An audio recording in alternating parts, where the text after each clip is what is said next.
the summer of 2023, a 22-year-old backpacker named Jeff was out late, drinking at a bar in Kathmandu, Nepal. Jeff had been traveling alone through South Asia over the past few weeks, and he'd just arrived in Kathmandu from India. So far, he loved Nepal.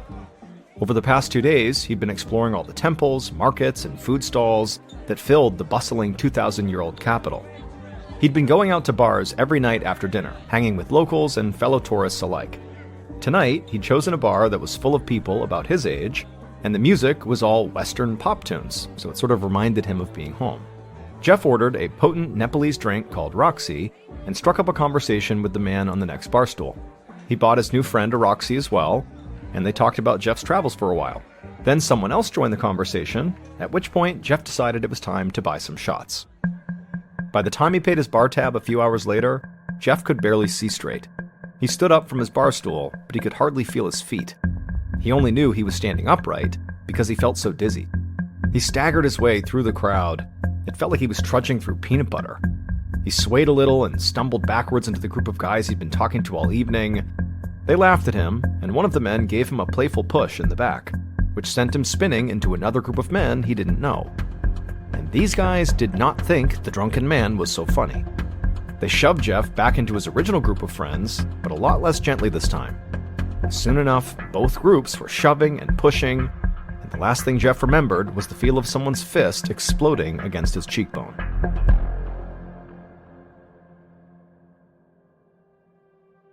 The next morning, Jeff woke up in his hostel bed with the worst headache of his life. It felt like his head had been stuffed in a vice grip. He remembered getting punched the night before, but had no memory of what happened next or how he got home. Frankly, he was just glad to be back in his hostel bed and in one piece, even if his head was pounding. Jeff knew he had some painkillers in his bag somewhere, but the idea of just rifling through his belongings made him feel dizzy. So instead, he just reached for the half-empty bottle of water on his bedside and chugged it down in a single gulp. He felt better for about 30 seconds, but then vomit surged up his throat and he had to dive for the trash can on the far side of the room. He spent the next 5 minutes with his arms wrapped around the trash can, purging the contents of his stomach. It made him feel better, but he was still very achy and nauseous, and he also now had a sharp pain in his gut. It almost felt like he'd pulled a muscle in there or something. Jeff crawled back to his bed and flopped onto the mattress. He decided he would spend the rest of the day in bed, sleeping off this hangover. When Jeff finally woke up again later that day, the sun was setting outside his window. His headache was dull now, and the room had stopped spinning. But the pain in his gut felt sharper, and there was an edge to it that he'd never felt before. Now, Jeff didn't want to be alarmist, but he was all alone in a foreign country very far from home, and so he had this feeling that he should just go to the local emergency room and make sure everything was okay. After a quick dinner break, Dr. Anil Singh walked into the waiting room of the emergency department at the Shankarapur Hospital in Kathmandu. He called his next patient, a foreign tourist named Jeff. Dr. Singh specialized in gastrointestinal problems, and he'd been called down to take a look at Jeff's stomach. He led Jeff to a small examination room, and as they walked there, the doctor immediately noticed the smell of stale alcohol radiating off of Jeff. But he didn't say anything. Instead, once they got to the room, the doctor asked Jeff if he'd been experiencing any symptoms like constipation or stomach distension. And Jeff shook his head and said no. He said he had been hungover and he felt nauseous from it, but that was not why he was at the hospital.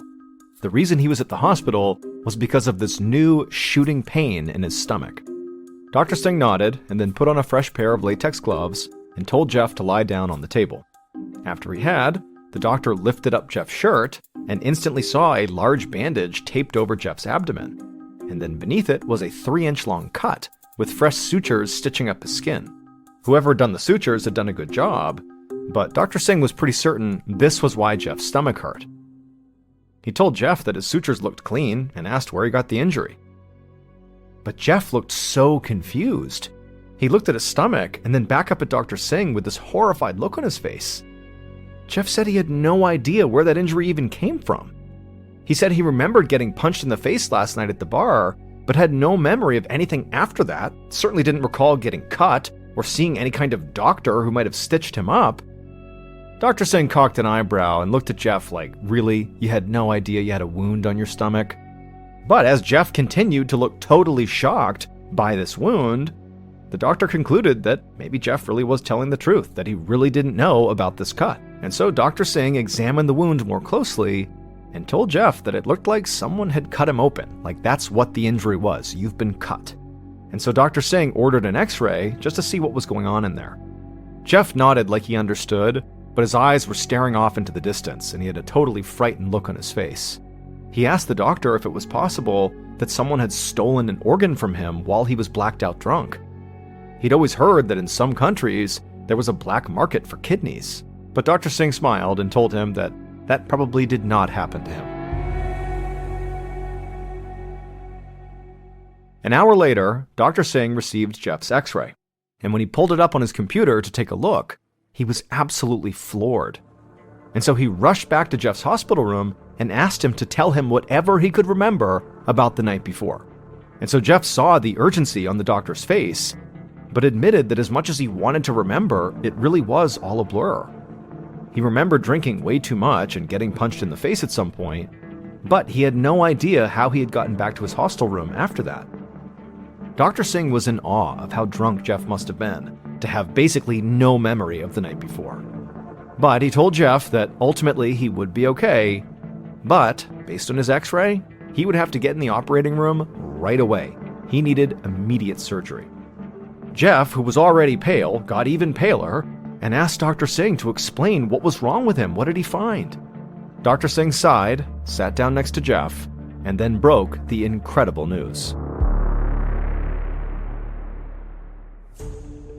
The moment those x-ray images came back, Dr. Singh knew exactly what was causing Jeff's discomfort.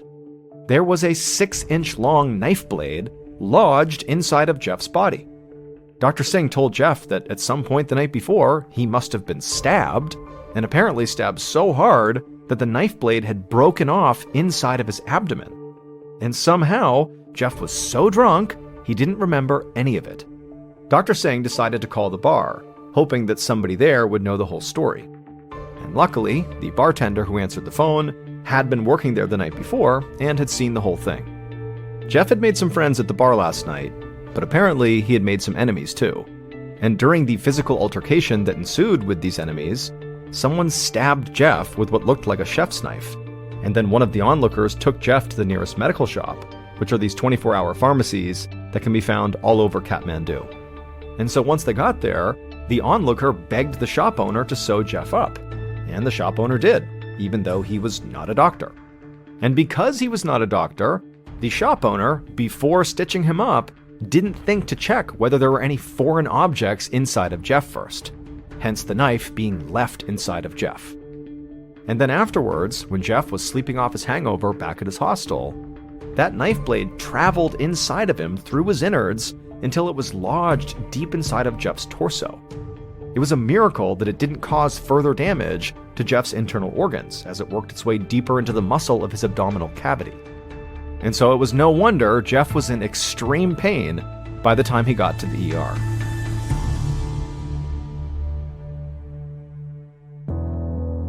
Jeff was taken to the operating room, where surgeons were able to extract the knife blade from his abdominal cavity. Then they patched him up, and he was discharged from the hospital 5 days later. Ultimately, Jeff would travel back to his home country once he was healthy enough to travel, and although he couldn't remember the most exciting part of his trip, getting stabbed, he would always have the scar as a souvenir.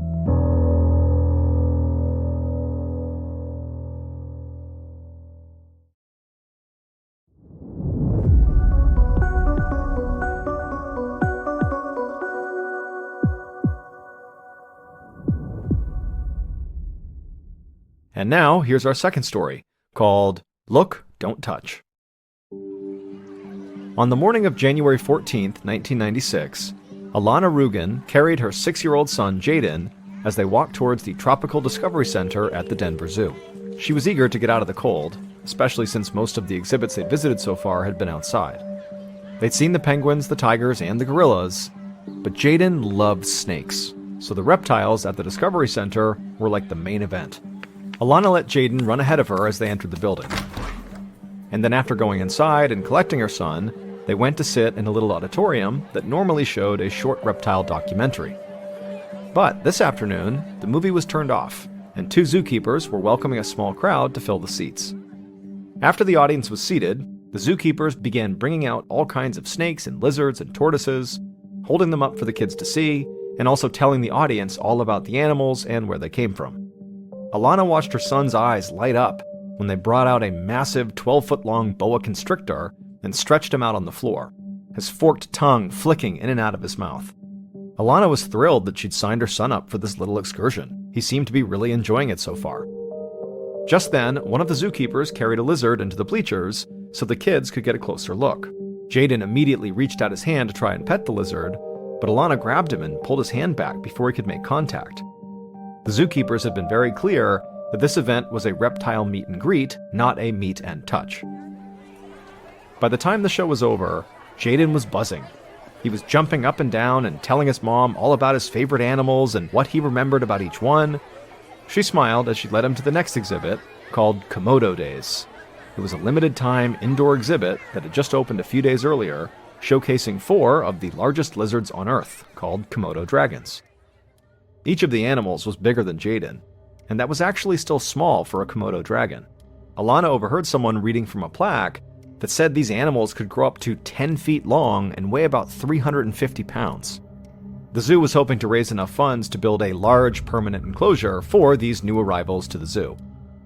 For the time being, though, these giant lizards were being kept in a temporary exhibit, enclosed by a 2-foot-tall wooden barrier, which the lizards were not capable of climbing over.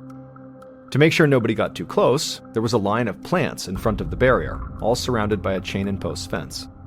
Alana was more than happy to keep her distance. She had to admit that the Komodo dragons were cool, although their exhibit smelled horrible, like damp mulch and manure. But Jaden was so excited, he barely seemed to notice. Alana stood with Jaden right behind the fence, and from where they were standing, they had a good view into the enclosure. Alana thought the dragons looked a bit like alligators, with big heads and short stubby legs and long muscular tails. She then leaned over and began to read from the plaque of animal facts fastened to the barrier. She told Jaden that apparently these dragons were poisonous and had razor-sharp teeth, and they eat almost any kind of meat, from rodents to water buffaloes. Jaden listened and watched in fascination as the dragons lumbered around their enclosure, their big nails crunching on the mulch that had been put on the floor. He giggled as one of the dragons stood up on a rock and stuck its big yellow tongue out, hissing at the crowd. Jaden was so entranced by these dragons that he leaned over the fence to get a better look and actually reached towards a Komodo dragon that was only a few feet away, near the edge of its enclosure. And as this happened, that same dragon put its paws up on the 2-foot wooden wall to get a better look at Jaden. Alana saw this and gasped and grabbed her son and pulled him back. All that was separating him from one of the deadliest predators on Earth was a line of decorative bushes. Thankfully, she had pulled him away in time, although it felt way too close for comfort. Alana let Jaden continue to watch the Komodo dragons, but this time a little bit farther back from the barrier. And then after about 15 minutes, Alana's stomach began to rumble, so she told her son they needed to leave now, but they would stop at the cafeteria and grab some food before heading home.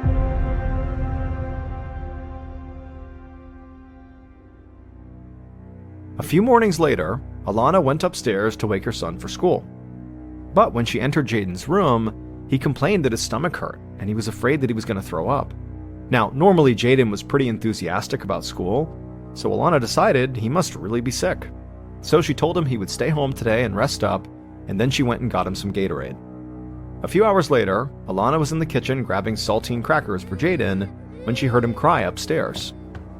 She ran upstairs and found him still in bed, but now sweating with a fever and shivering with chills at the same time. When she took his temperature, it read 104 degrees. Alana was shocked. This seemed more serious than just a 24-hour bug, and so she decided to bring him to the doctor. But before they left to go see the doctor, she had Jaden use the bathroom and discovered he was passing bloody diarrhea, which really scared her.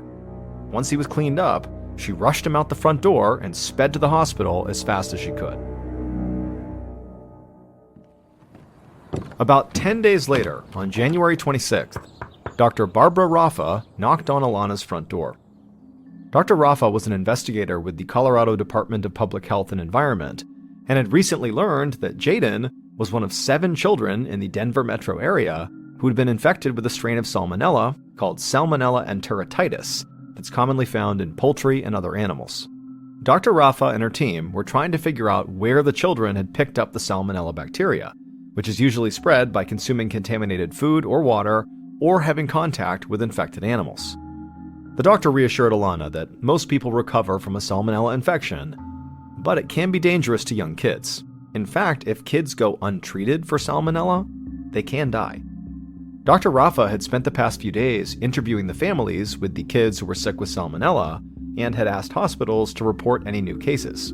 She had the sinking feeling that this was the beginning of an outbreak, so she and her team needed to act fast to figure out what was going on here. Alana knew her son had Salmonella poisoning, but had no idea that other kids were also getting Salmonella poisoning too.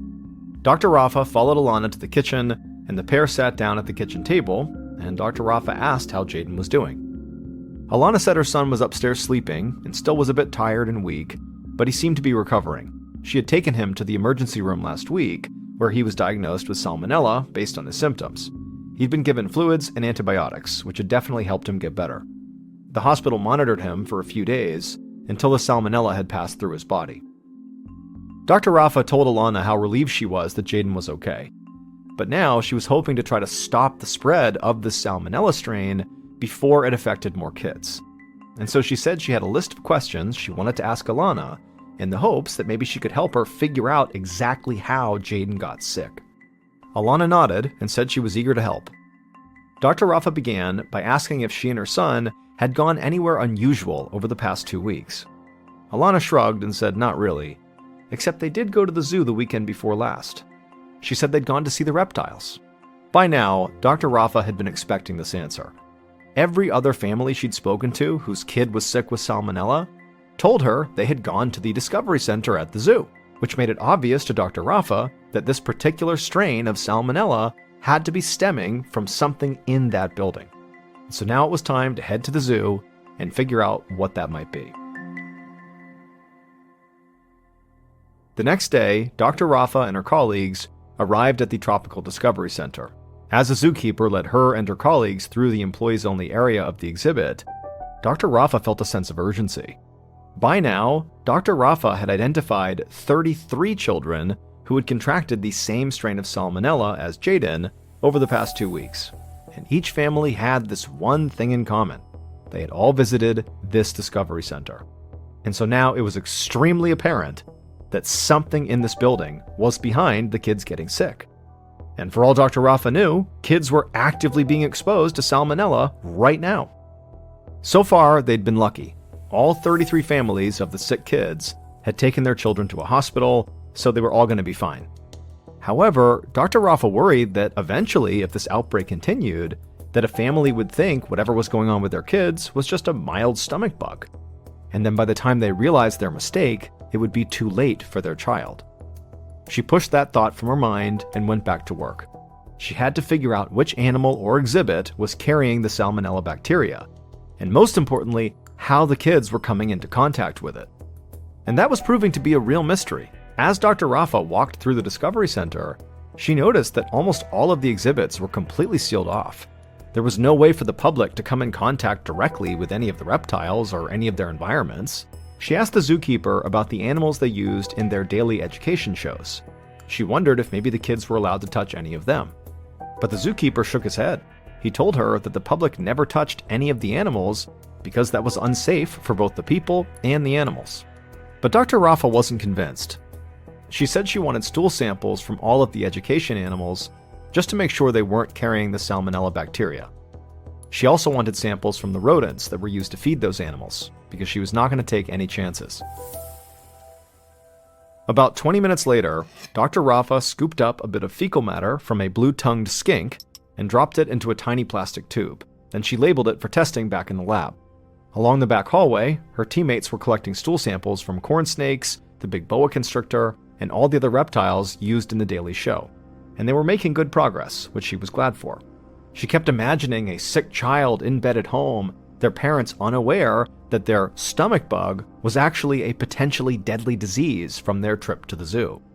She hurried the sample she had just collected to a small examination room down the hallway, an area that was usually for veterinary visits, but that her team was using now as a home base while they examined the Discovery Center. And when she got there, It was then that Dr. Rafa remembered the Komodo dragon exhibit that they had passed on the way in. She had a thought. The Komodo dragons were a new exhibit, and even though the Komodo dragons were kept out of reach of the public, the timing of their arrival and the outbreak of this disease was too close to ignore. Curious, she went to find the zookeeper. She wanted samples from all 4 of the dragons, hoping that her gut feeling would solve this mystery. On the morning of February 1st, so about 2 weeks after Jaden got sick, Dr. Paul Nelson arrived at the Denver Zoo, alongside a small team of fellow investigators from the Centers for Disease Control, or CDC. A few days earlier, all the samples that Dr. Rafa had collected came back from the lab, and all of the animals were salmonella-free except one, a Komodo dragon. And it tested positive for the exact strain of salmonella that had infected all the children. So now, Dr. Rafa had clearly identified the source of the salmonella outbreak, but an equally important question was looming. How could the kids come into contact with the bacteria that was on this Komodo dragon when they and the public were not allowed to touch the Komodo dragons in the first place? The dragons and the public were clearly separated by a low plywood wall, a row of bushes, and a fence. And so Dr. Rafa was stumped, and that's why she had called the CDC to take over the case. A zoo administrator welcomed Dr. Nelson and his colleagues into the Discovery Center and then led them into a back room where 6 other zoo employees were waiting. Most of them were the zookeepers who worked directly with the infected Komodo dragon. And so Dr. Nelson said he needed stool samples from all of them to make sure that none of them were sick and spreading the salmonella strain themselves when they interacted with the public. Dr. Nelson also said they would need additional fecal samples from some of the animals at the center just to play it safe. And then after that, Dr. Nelson's teammates spread out all across the Discovery Center and began collecting samples of their own. Not fecal samples, but surface samples. They were swabbing basically every surface they possibly could. Everything from the plants to the fences to the mulch on the ground. By the time Dr. Nelson and his team left the zoo an hour later, they had this massive bag full of samples to test. About 5 days later, Dr. Nelson returned to the Discovery Center with surprising news about the CDC's analysis of all the samples they had taken. In addition to finding the salmonella strain in the Komodo dragon stool, they had also found the salmonella strain in a very unlikely place. It was sitting on top of the wooden barrier that was supposed to keep the dragons away from the public. Dr. Nelson admitted to the zoo officials that he was really confused. And so he just kind of began walking around near the Komodo dragon enclosure, wondering, how could the salmonella get there? And right as he walked over to the fence, he noticed one of the dragons walking over to him to kind of check him out. And a second later, the dragon stood up on its hind legs and propped its paws right on the wooden barrier. And suddenly, it all made sense.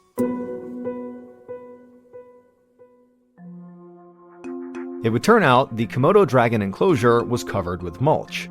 The Komodo dragons slept in that mulch, walked in that mulch, and went to the bathroom in that mulch. Then they occasionally put their feet up on the wooden barrier to get a better look at their guests, transferring bits of salmonella-infected mulch and fecal matter onto the wooden fence in the process. The children, meanwhile, were so excited to see these giant lizards that they were leaning way over the security fence and sometimes actually touching the top of the wooden barrier. They didn't know it, but they were actually getting salmonella on their hands.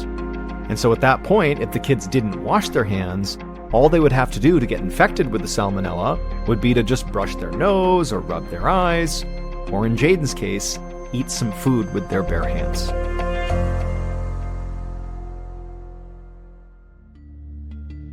Thankfully, the salmonella outbreak was treated fast enough that all 33 infected children made full recoveries. And the Denver Zoo managed to raise enough money for the Komodo dragon exhibit that they could build a permanent enclosure, this one completely sealed off from the public. It's actually still at the Denver Zoo today, and there has not been a single salmonella outbreak in nearly 2 decades.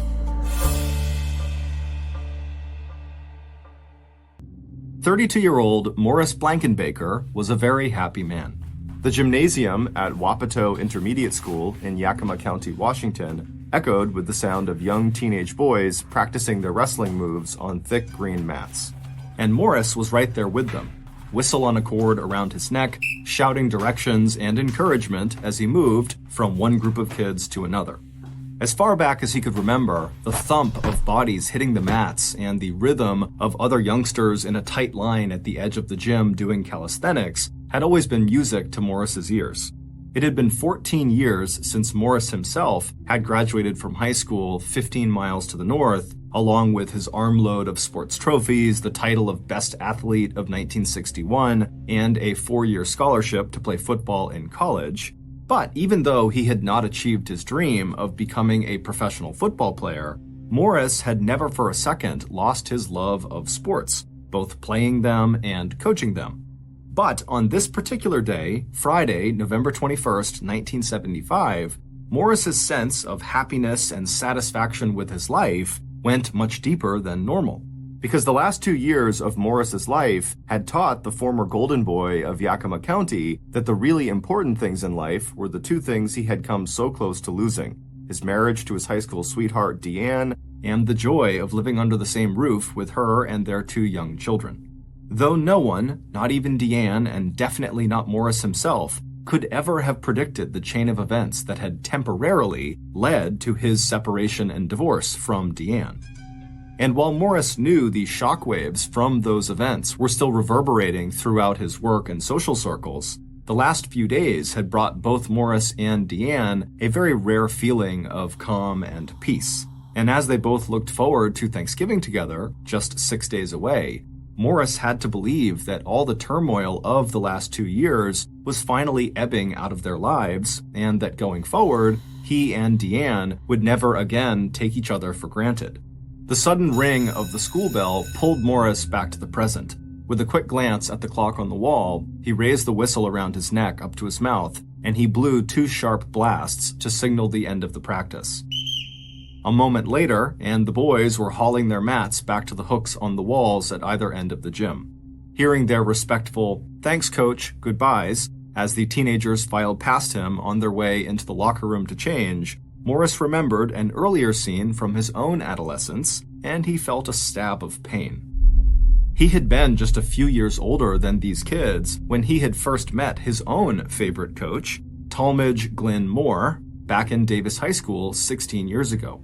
Known to everyone in Yakima County by his nickname, Gabby, and known to all the boys he had coached in everything from wrestling to track to football as just Coach, Gabby was one of Yakima's local celebrities. Ever since getting his first job coaching at Washington Junior High School back in 1958, Gabby had quickly moved up the career ladder, and by 1969, he'd made a name for himself as one of the most outstanding wrestling coaches in the entire country. And in 1972, at the very height of his career, Gabby had coached the David High School wrestling team all the way to first place in the Washington State Championships. But instead of accepting any offers to coach at the collegiate level, Gabby and his wife had chosen to stay in Yakima, a small agricultural town separated from the much larger city of Seattle to the north by the beautiful Cascade Mountain Range. And it wasn't just Gabby's coaching talent that had made him so popular in Yakima. It was also his ability to motivate and mentor even the most disadvantaged young men who went on to find purpose and promise as members of Gabby's various sports teams. When Morris had returned to Yakima in 1969, he and his former coach had reconnected. As adults now, rather than coach and student, they had struck up a friendship that included going hunting together, as well as going whitewater rafting, boating, and spearfishing. For Morris especially, life had changed a lot since he had graduated from high school. Despite getting that 4-year college football scholarship, Morris wound up dropping out of Washington State University and joining the Marine Corps Reserves instead. That was also when Morris and his longtime sweetheart, Deanne, who had just graduated from high school in Yakima, got married and settled down in Tacoma, a city of 109,000, perched alongside the Puget Sound on the west coast, under the shadow of the huge snow-capped mountain called Mount Rainier. But by the time Morris was honorably discharged from the Marine Corps Reserves at the age of 27, and when Deanne was 24, the young couple was ready to move back to Yakima, where they would be closer to their families. And over the next 4 years, Morris would eventually finish his degree by studying part-time at a community college 35 miles away and while working several jobs, until he landed the position he had now at Wapato Intermediate School. In the meantime, Deanne had found a good job with a local bank in Yakima, and they had 2 young children, a little boy and a little girl. And in all that time, from 1965, when Morris and Deanne had married in the Presbyterian Church in Yakima, through the years they had spent in Tacoma and their move back here to Yakima and the birth of their 2 kids, Morris had always felt like their marriage was as close to perfection as anything he'd ever known. Both he and Deanne were children of divorce. Morris had been raised from the age of 2 by his single mother, who had carved out a modest living for herself and her beloved only child as a highly trained court reporter. Deanne had come from a much wealthier family, but her parents' divorce had left her with a deep longing to find permanence and stability in a family of her own. And in Morris, the strong and gentle man she had first laid eyes on when she was just 14, Deanne was sure she had found her life partner. And in Deanne, Morris knew he had found the one and only person he would ever love. But all that would change starting in December of 1973. That's when Gabby, Morris's good friend and the coach he had admired for so many years, asked to come live with Morris and Deanne and their 2 kids. Morris had been stunned when Gabby explained that his wife of 20 years had kicked him out of the family home. To Morris, his coach's marriage had also seemed perfect. Gabby and his wife had 3 happy kids, they were financially well off, and they both shared the same passion, sports. Also, Gabby was just a total straight arrow, a complete stickler for modeling the behavior that he expected of the young men he coached. No drinking, no smoking, no drugs, and no messing around with girls. When Morris asked his former coach what had gone wrong, Gabby said that, like a lot of couples, he and his wife had just sort of drifted apart. But Gabby was sure he could win his wife back and persuade her not to file for a divorce. He just needed a place to live for a few weeks so he could pull himself together and then launch his campaign to save his marriage. Morris had not hesitated. This was the man who had inspired Morris's own decision to become a coach and physical education instructor. This was the man who had helped Morris become one of the best football players Yakima County had ever seen. And, most importantly, this man was Morris's friend, and Gabby obviously needed Morris's help. But delivering that help had been harder than Morris expected. In the end, it had taken Morris almost a month to override Deanne's objections to this plan of Morris's former coach coming to live with them. While Gabby had been one of Morris's friends, Deanne hardly even knew the 41-year-old wrestling coach, and her life was already hard enough. Money was tight, she was juggling a job and taking care of the kids. The last thing Deanne wanted was yet another person in the house that she would need to feed and clean up after. But by January of 1974, Deanne had finally agreed. Now, as Morris walked out of Wapato Intermediate School into the chilly, cloudy November afternoon, he wished he had listened to Deanne and found some other way to help his old coach. Getting into his car in the school parking lot, Morris glanced again at his watch. Deanne was working at the bank until about 6 that evening, so Morris would have the afternoon with their kids before they all ate dinner together, and then Morris headed off to his second job as a bouncer at a local tavern in Yakima called the Lion's Share.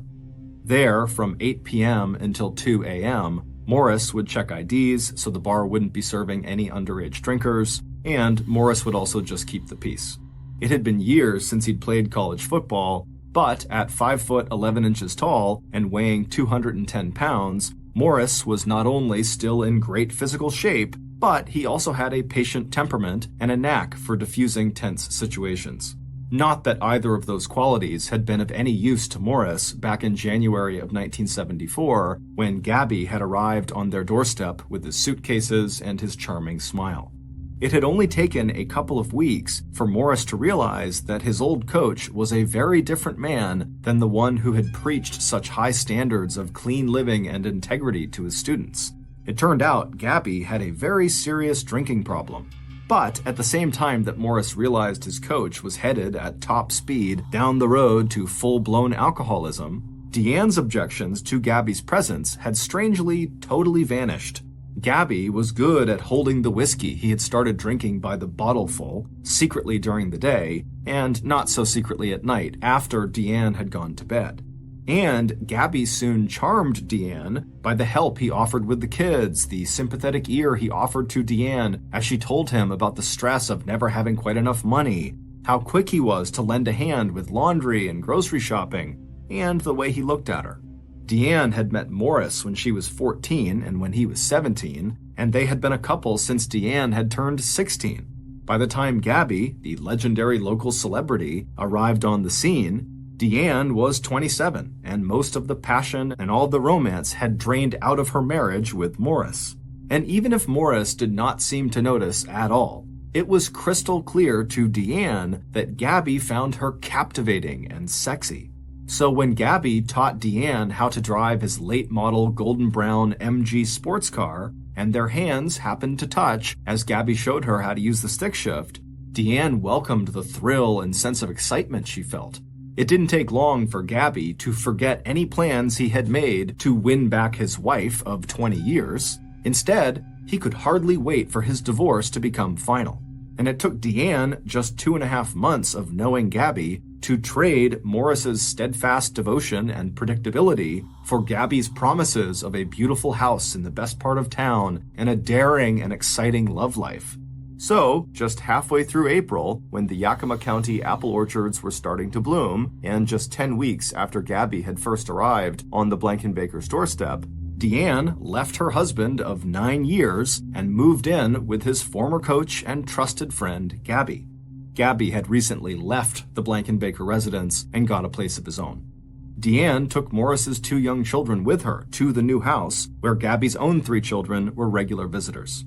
As Morris pulled his car into the driveway of his home at 210 North 6th Street, he remembered the total shock he had felt when Deanne had told him she was leaving. Morris had been so busy working and so focused on the ways in which his old coach seemed to be falling apart in front of his eyes that he had been completely blind to the betrayal that was taking place right under his nose. Unlike Deanne, Morris had discovered why Gabby's wife had kicked Gabby out in the first place. Gabby had apparently become totally obsessed with his wife, and that obsession drove him to become paranoid that she was being unfaithful. Fed up with Gabby's accusations and his increasingly controlling behavior, his wife had ended their relationship, kicked him out of the house, and started a new life on her own. Looking back, Morris wished he had told Deanne about that side of Gabby. But at the time, given his wife's initial objections to Gabby coming and staying with them, Morris had not wanted to pile on and make his old friend look even worse in Deanne's eyes. Even through his shock and hurt when Deanne told him about her affair with Gabby, Morris couldn't help but think that Deanne's decision to leave was so impulsive and sudden that maybe someday she would change her mind and come back to him. So instead of losing his temper and destroying whatever feelings he and Deanne had left for one another, Morris had dug deep into his soul and told his wife that no matter what happened, he loved her and he would always be there for her. But once Deanne and the children had gone, Morris was totally devastated. And when Deanne and Gabby had announced they were going to get married on September 14th, 1974, just 3 months after Deanne officially divorced Morris, and just 9 months after Gabby had first moved in with the Blankenbakers, Morris promptly packed up his stuff and moved to Hawaii.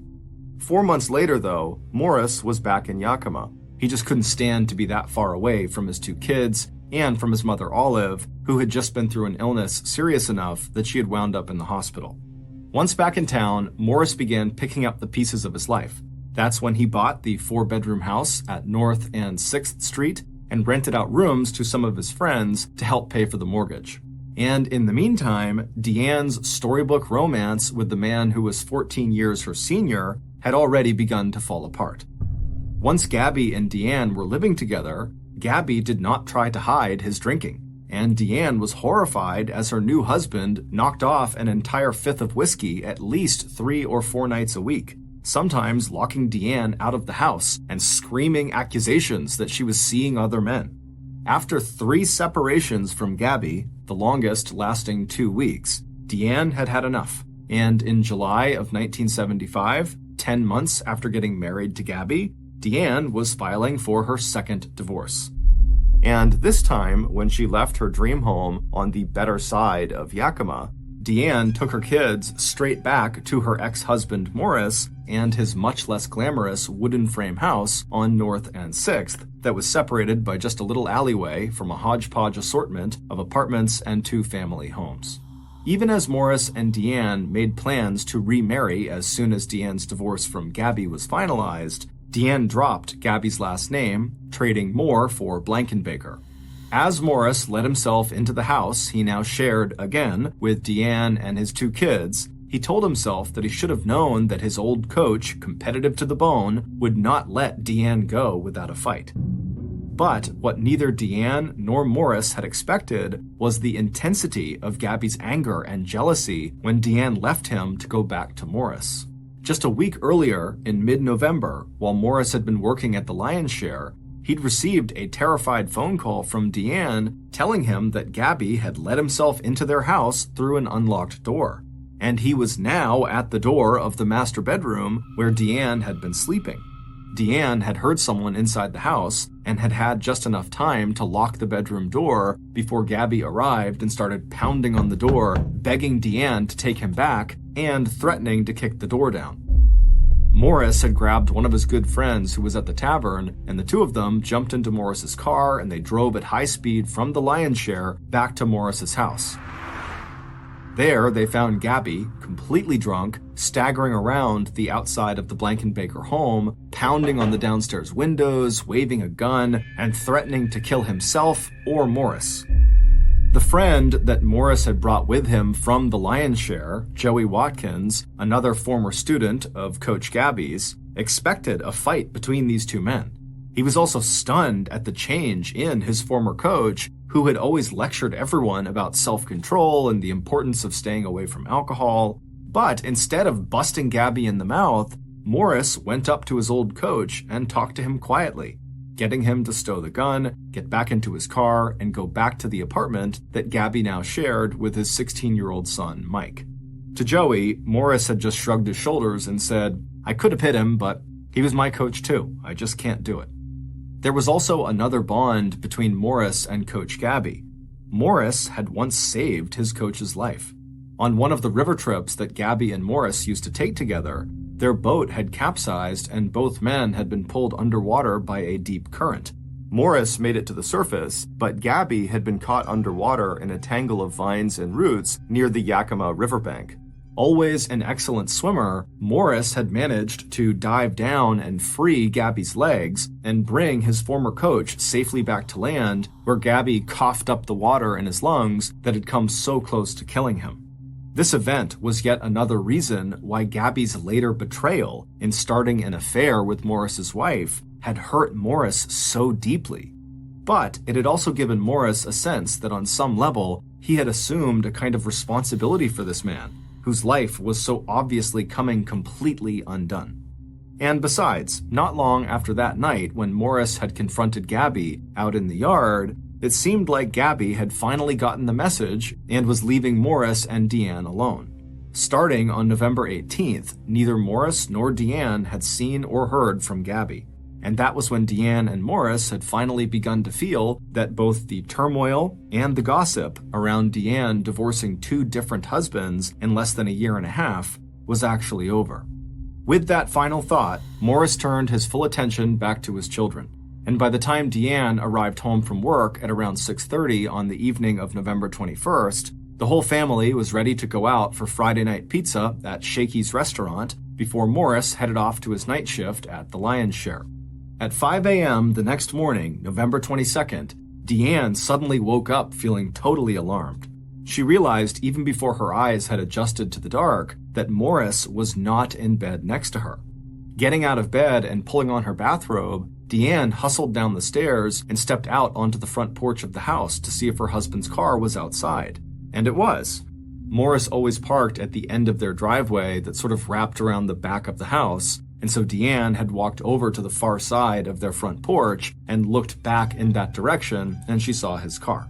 Wondering if her husband had just fallen asleep in his car after coming home very late from his shift at the lion's share, Deanne walked down the porch steps and took a left and walked around the house towards the back, where she peered inside of her husband's car, but Morris was not inside.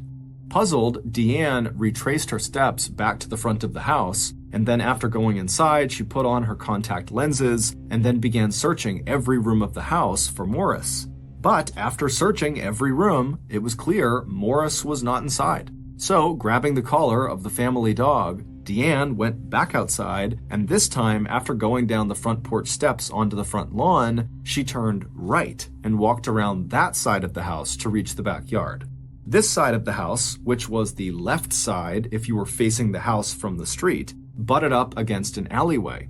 This alleyway was only separated from the house's property by a flimsy, short chicken wire fence, a barrier that was more psychological than physical. Between that chicken wire fence and the side of the house was a narrow stretch of grass that ran from the front yard straight back to the backyard. So after Deanne turned the corner and started walking down that stretch of grass, she suddenly stopped, because there, on the ground, near the open gate that separated the front yard from the backyard, was the figure of a man lying face down on the grass. A moment later, two neighbors who were waiting on the curb outside their nearby apartments to catch their rides to go out duck hunting heard a woman's frantic screams from across the alley. "Morris! Morris! Oh my God, he's dead!"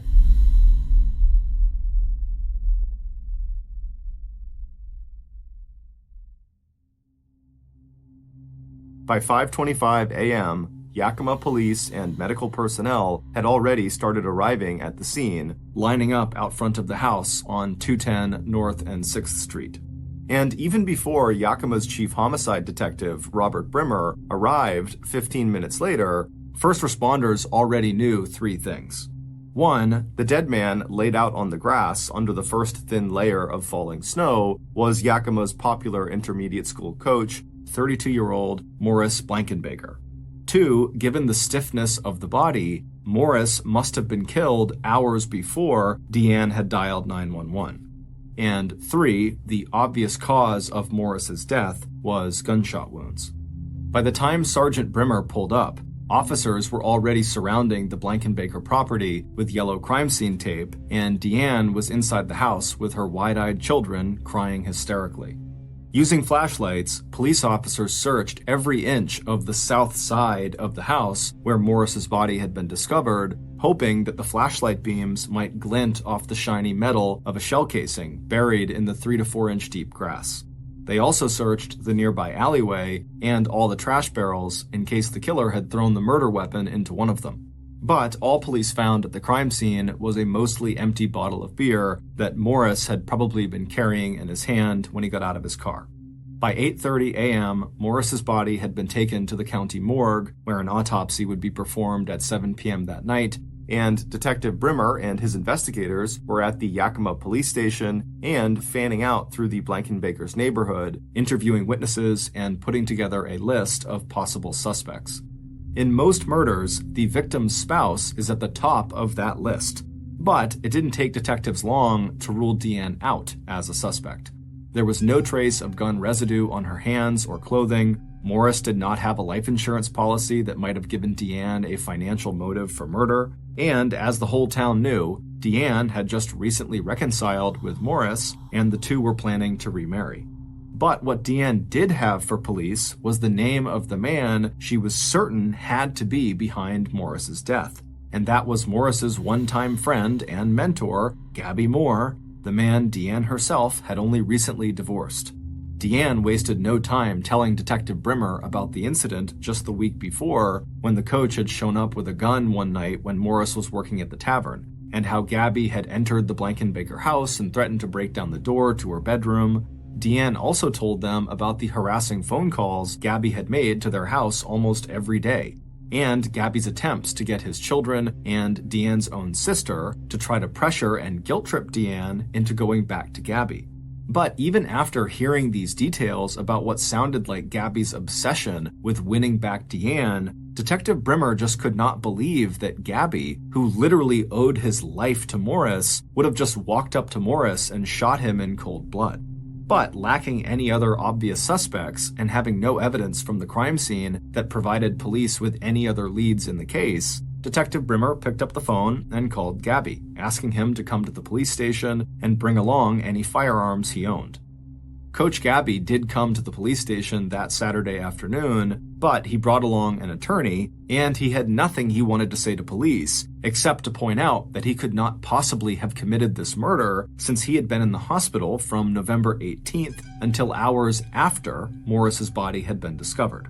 It would turn out that the peaceful interlude that Morris and Deanne had enjoyed for the last few days when Gabby had finally seemed ready to leave them alone, it was actually just the result of Gabby experiencing such stress-related high blood pressure that his doctor had ordered Gabby into the hospital for treatment and observation.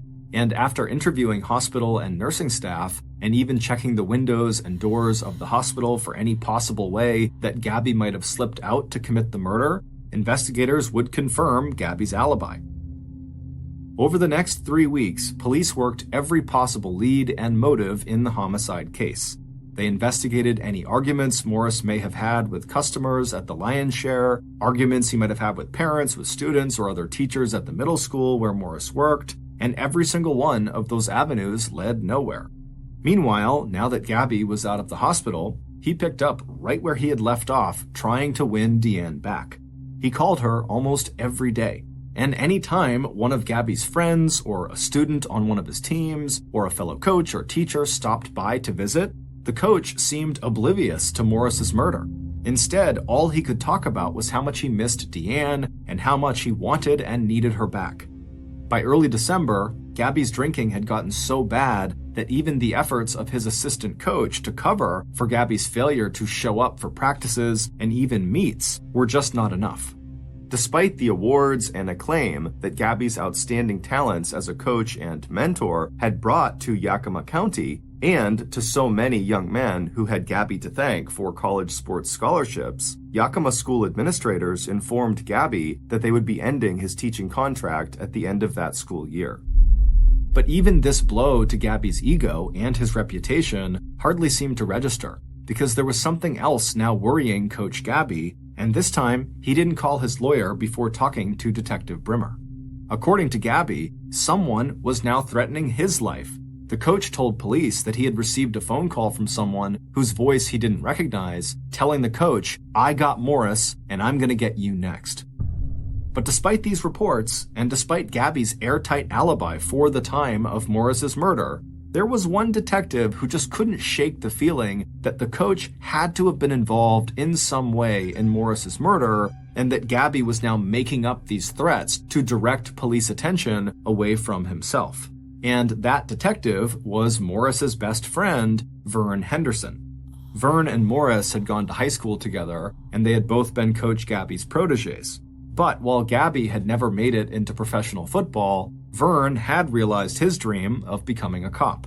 And on the day that Morris had been found murdered, 32-year-old Vern Henderson had sworn to Morris's mother, Olive, that Vern would find her son's killer. So, in those weeks after his best friend's death, Detective Henderson had started casually chatting up some of Gabby's current and former team members, hoping that someone might have heard or seen something, anything, that might connect Gabby to Morris's murder. But then, at about 1 a.m. on December 25th, 1975, early Christmas morning, Yakima police received a 911 call that turned Detective Henderson's theory and Deanne's suspicions about Coach Gabby upside down. At about 8 p.m. on Christmas Eve, Coach Gabby's 16-year-old son, Mike, said goodbye to his father before leaving to join his girlfriend's family for a Christmas Eve dinner. Mike had done his best to cheer his father up that day, and even Gabby's first ex-wife had come over to the apartment Gabby and Mike shared to clean and vacuum and wash the stack of dirty dishes piling up in the sink. And later that evening, right through to 12:15 a.m., other people who cared about Gabby, his daughter, and the same doctor who had ordered Gabby into the hospital just a month ago, all called to check in and see how Gabby was managing over the holidays. Gabby, who was an expert at covering up just how much he was drinking, had told them he was doing okay and that he wasn't completely alone since he expected more members of his wrestling teams to come by and visit. It wasn't until 1 a.m. on Christmas Day, December 25th, when Mike and his girlfriend came back to Gabby's apartment, that anyone realized Gabby was anything but okay. The first sign of trouble was the fact that the back door into Gabby's kitchen was propped wide open, and when Mike walked through that door, he saw his father's body lying sprawled between the kitchen and living rooms. Gabby was face down and not moving. Despite the fact that there was a .22 caliber shell casing lying about 2 feet away from Gabby's body, there was no blood anywhere and no sign of a struggle. It wasn't until the medics who answered Mike's 911 call put Gabby's body onto a stretcher that they realized that Gabby had not died of a heart attack or other natural causes. Because as soon as they had turned Gabby over, blood began pouring out of a bullet hole just under his left armpit. An autopsy would later reveal that a small caliber bullet that matched the shell casing found near Gabby's body, as well as the bullets that had killed Morris Blankenbaker 1 month earlier, had entered somewhere under Coach's shoulder, ricocheted off of his fourth rib, and torn across the inside of his chest, ripping through his heart and both lungs.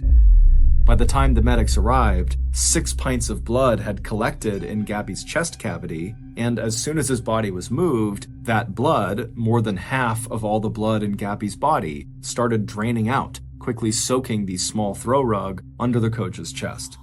Suddenly, Detective Brimmer and Fern Henderson realized that Gabby's reports that he was being threatened had likely been true.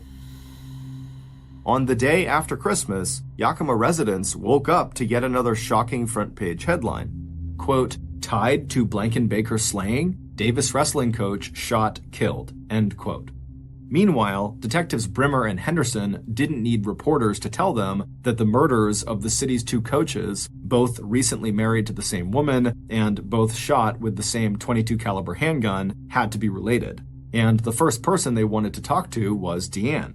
Even if Deanne did not kill Morris, maybe she was so convinced that Gabby had a hand in that murder that she shot Gabby out of hatred and revenge. They also wondered if maybe Deanne had yet a third admirer, another person so obsessed with wanting her that they would kill both Morris and Gabby. But within 48 hours, detectives were back to square one. Not only did Deanne deny any involvement in Gabby's murder and the existence of some third mystery lover, she had an airtight alibi for the time of Gabby's murder. She and her children had spent all of Christmas Eve and Christmas Day with family. And as far as anyone knew, the only 2 serious relationships Deanne had had since the age of 16 were with Morris and Gabby. Now investigators were back to their original theory that revolved around a single killer who may or may not have been known and trusted by both victims. Maybe this person had surprised Morris so completely that Morris never even tried to fight off the shooter. As for Gabby, the autopsy showed that at the time of death, he had 3 times the legal limit of alcohol in his bloodstream, which means he probably would have been too drunk to defend himself from an attacker. Frustrated and baffled, Detective Henderson turned once again to the people who were among the last to see Gabby alive. That group included several members of the coach's so-called wrestling posse, who were a combination of current and former student athletes who had stopped in to visit Gabby on Christmas Eve. According to the boys from this posse, once they were at Gabby's place, they had tried to convince Gabby to come out with them and have some fun. But Gabby had repeatedly said no, he was going to stay put. And so by 12:15 a.m., Gabby's posse gave up and they left, leaving Gabby all alone in his apartment, sitting in his favorite chair, listening to sad love songs. It would not be until Monday, February 23rd, 1976, 3 months after Morris was gunned down outside of his house, and 2 months after Gabby was murdered, that police received the tip that would break the double homicide investigation wide open. 2 days earlier, two teenage brothers out fishing off a small island under the twin bridges that crossed the Natchez River had made a totally unexpected discovery. Lying on the bank of that island in about 3 inches of water, the boys had found a rusty, older model .22 caliber automatic pistol with a long barrel. By Monday, their father was standing in Detective Brimmer's office. When the man placed the gun down on the investigator's desk, Detective Brimmer knew immediately that he must be staring at the weapon that had been used to murder both Morris and Gabby. That same day, the Yakima Herald-Republic newspaper reported that a gun had been found in the Natchez River. A few days later, Yakima law enforcement got a visit from the person who claimed not only to own that gun, but who also knew how the gun had turned up in the Natchez River and why. Based on that new information and follow-up interviews conducted by Detectives Brimmer and Henderson and other investigators, here is a reconstruction of what happened on the night Morris Blankenbaker was killed and the night 1 month later when Gabby Moore was also shot to death inside of his apartment. It would turn out that Coach Gabby had spent a lot of time talking to a lot of people about how horrible his life had become since Deanne had left him to go back to her first husband, Morris Blankenbaker. And one of those people was listening very carefully to what Gabby had to say. After this person approached Gabby and asked if there was any way to help, Gabby said, actually, yes, there is a way. And by mid-November, Gabby had outlined for this person an entire plan that he felt sure would result in Deanne taking him back. And on the evening of November 21st, when Gabby was in the hospital being treated for the repeated nosebleeds that were a result of his high blood pressure, he decided to put this plan into action. At about 7 p.m., the coach got out of his hospital bed and walked down the corridor to the payphone near the visitor's lobby. He placed one call and then went straight back to his room. 7 hours later, Morris arrived home from his shift as a bouncer at the Lion's Share Tavern. After parking his car in its usual place on the driveway behind his house, Morris sat in the driver's seat for a few minutes, enjoying the bottle of beer that he'd brought with him from work. Looking up at the upstairs windows of his house, he thought of the Thanksgiving that he and Deanne would share together with their kids next week. Suddenly, he was just eager to get inside and slip into bed and hold Deanne tightly in his arms. So he turned off the engine and dropped the car keys onto the floor in front of the passenger seat, and then he got out and closed the driver's side door behind him and began walking toward the front of the house. To get there, he walked alongside the south side of the house, the same side of the house that was closest to that alleyway separated from his property only by a short chicken wire fence. When Morris reached the little gate on his property on the south side of his house that separated his backyard from his front yard, he was about to walk through that gate when he heard a voice off to his right somewhere in the alleyway calling out his name. Morris stopped where he was and turned with the beer bottle still in his hand and stared out at the alleyway to see if someone was actually there or if he had just imagined someone calling his name. But sure enough, when he looked at the alleyway, standing there was someone he knew well. Before Morris could react to them, this person told Morris that they had actually just run out of gas, and they gestured toward the end of the alleyway, kind of beckoning Morris to come over and help them. As Morris stepped closer to the chicken wire fence to look down the alleyway toward this person's car, the person in the alleyway raised a hidden pistol, aimed it directly at Morris's face, and fired. The first bullet hit Morris just above his front teeth, and the force of the bullet spun him sideways as he fell to the ground. The second two bullets came in quick succession, hitting Morris just behind his left ear. Without saying another word, Morris's killer turned and ran down the alleyway out of sight. One of the Blankenbaker's neighbors would later tell police that at about 2:10 a.m. on November 22nd, she'd heard what she thought were firecrackers and then the sound of someone in heavy shoes running past her ground floor window. 1 month later, and Gabby was more desperate than ever. His plan to eliminate his rival, Morris, had succeeded, but instead of delivering Deanne back into Gabby's arms, Deanne wanted nothing to do with Gabby. And despite his alibi, Deanne kept telling police that she believed Gabby must have been involved in Morris's murder. And neither Deanne nor investigators seemed to take Gabby's story about him being threatened by the supposed killer all that seriously. So Gabby hatched another, even more complicated plan. And in the first hour of Christmas morning, Gabby was ready to put that plan into effect. By that time, in the first hour of Christmas morning, all the student wrestlers who had dropped by to check on Gabby and to see if he wanted to go out with them that night, the so-called wrestling posse, they had gone. But Gabby knew that one of his visitors would come back. And when that person did arrive, everything would be in place, and Gabby himself would be physically ready for what lay ahead. He had actually been preparing for this moment all evening, all by steadily drinking so much alcohol that he was sure he would hardly feel any pain from what was about to happen. When Gabby's visitor arrived at the coach's house a few minutes later, the two men talked briefly to one another, and then Gabby made his final preparations.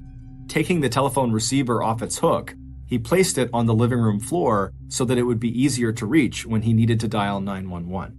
And then he went over the plan one more time with Morris's killer, telling him exactly where to aim so when the bullet hit Gabby in the shoulder, it would pass right through him without hitting any critical organs. Gabby was sure that once the public discovered that he himself had been the victim of attempted murder, the police and Deanne would no longer suspect him in Morris's murder. And Gabby was sure that seeing how close he had come to death would reawaken Deanne's love for him. And then, finally, Gabby maneuvered his body into place. Getting down on his hands and knees on the floor, he assumed a wrestling position known as the referee position. And when the gunman, the most brilliant high school wrestler Gabby Moore had ever coached, just stood there, maybe 7 feet away from Gabby, looking like he might refuse to go through with this after all, Gabby turned to look at him and started repeating one word over and over again. Shoot! Shoot! Shoot! But just as the young man raised the pistol and finally pulled the trigger, Gabby, too drunk to hold the referee position, lost his balance and started to fall to the side, exposing the area under his left armpit. And instead of the bullet passing cleanly through Gabby's shoulder, the small .22 caliber round ricocheted off one of his ribs and started tumbling through his chest cavity, literally ripping apart his lungs and his heart. It wouldn't be until he heard the news report on Christmas Day that Gabby's accomplice would realize that instead of wounding his coach as planned, the single bullet the young man had fired had actually killed his beloved mentor and friend. It would turn out that the man who killed both Morris and Gabby was Gabby's assistant wrestling coach, a 22-year-old college student named Angelo Pleasant, who went by the nickname Tuffy. Early in the summer of 1975, Tuffy had come back to Yakima to ask his former high school coach if Gabby could help him get the extra credits Tuffy needed in order to get his degree in physical education at Central Washington College in nearby Ellensburg. Gabby was more than happy to pull some strings and offer Tuffy a job as Gabby's assistant wrestling coach. Tuffy, who worshipped his former coach, was deeply upset by the obvious distress Gabby felt over the loss of Deanne. Although he wanted to help Gabby and even asked Gabby, what can I do? It wasn't until his coach threatened to fire Tuffy from his assistant coaching position, something that would mean the end of Tuffy's college career, that Tuffy finally agreed to Gabby's plan to eliminate Morris Blankenbaker as a way for Gabby to get Deanne back. Tuffy agreed to this despite Morris being one of his friends who he had known for years. And when Tuffy later refused to cooperate with Gabby's plan to have Tuffy shoot and just wound Gabby, Gabby threatened to tell police that Tuffy had murdered Morris. In a confession to police on February 28th, Tuffy described how he had felt backed into a corner with no choice but to carry out Gabby's plan. And when Tuffy left Gabby's apartment shortly after midnight on Christmas Day, he had no idea that instead of just wounding Gabby, Tuffy had accidentally killed him. Tuffy didn't even pause after firing that fatal shot. Instead, he had immediately ran out of the apartment and gone to his cousin's house to return the .22 caliber automatic pistol to her. When Tuffy's cousin, Loretta Scott, read about Gabby's death in the newspaper a few hours later, she panicked. She worried that Tuffy may have used her gun to commit these two homicides that were now obviously linked through this gun, and that gun would be traced back to her. So, on December 26, 1975, the day after Christmas, Loretta and her brother drove to the Twin Bridges over the Natchez River and threw the pistol into the water. They had no way of knowing that instead of the gun sinking to the bottom of the river, where it never would have been found, the gun landed on a small island temporarily submerged by the runoff from winter snow and rain. But 2 months later, when Loretta read that short article in the Yakima Herald-Republic reporting that a gun had been found under the bridge in the Natchez River, Loretta decided it was time to go to police and tell them everything she knew. On August 29, 1976, Angelo Tuffy Pleasant was convicted of first-degree murder in the premeditated death of Morris Blankenbaker and sentenced to life in prison. Tuffy was also convicted of second-degree murder for the unintentional death of his coach, Gabby Moore, and sentenced to an additional 20 years in prison. But despite these lengthy sentence terms, Tuffy was released from prison in 1996. On April 18, 1976, 5 months after the murder of her first husband, Morris, and 4 months after the murder of her second husband, Gabby, Deanne Blankenbaker Moore would get married for a third time.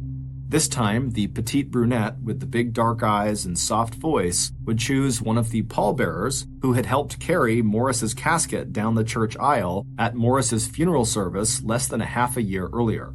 7 years younger than Deanne, Deanne's new husband would go on to become a successful business person, and Deanne would go on to become a successful stockbroker. Thanks again to the late crime writer Ann Rule, whose 1996 book, Fever in the Heart, helped us to create this podcast. Other sources for this episode include contemporary newspaper articles, documentaries, official records, and magazine articles. Thank you for listening to the MrBallen podcast. If you got something out of this episode and you haven't done this already, please invite the 5-star review button to come along for a ride with you in your personal private airplane. But once you're up at altitude, without saying anything, put on the only parachute on board the craft and then jump out. Also, please subscribe to the MrBallen podcast on YouTube, Spotify, Apple Podcasts, Amazon, Google, and anywhere else you get your podcasts. This podcast airs every Monday and Thursday morning. But in the meantime, you can always watch one of the hundreds of stories we have posted on our main YouTube channel, which is just called MrBallen. We now have a registered 501c3 charitable organization called the MrBallen Foundation that makes it as easy as possible for you to join me, my family, and my team in supporting those whose lives have been most impacted by violent and heinous crimes. Monthly donors to the MrBallen Foundation Honor Them Society will receive free gifts and exclusive invites to special live events. But the real reward is helping to create a new ending to the story for victims of violent crime. Go to MrBallen.Foundation and click Get Involved to join the Honor Them Society today. If you want to get in touch with me, please follow me